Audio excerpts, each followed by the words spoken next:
All right, folks, since a lot of my viewers have security cameras and they may be DIYers, or they may have had us professionally install the CCTV for them, or they may be just researching and looking around to see what they can do, I'm going to show you a really neat trick that doesn't require hardwiring once your system has been hardwired and you have an NVR with security cameras.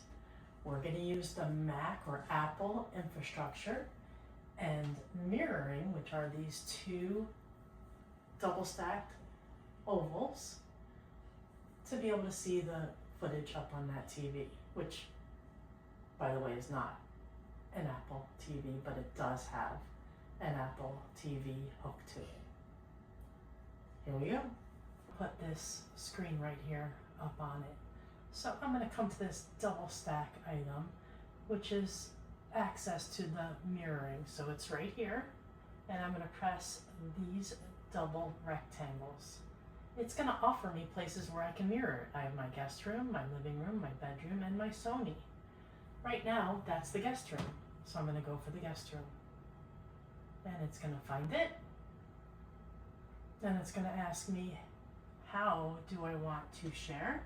Right now it's extending. So if I want to change it,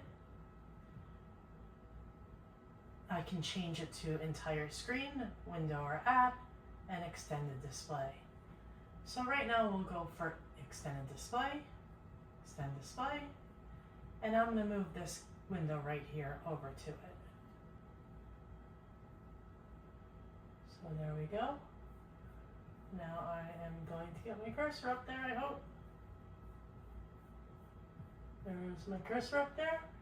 And I want this to be full screen. My cursor's being a little bit sensitive. I'll have to change that. So I'm going for full screen. And now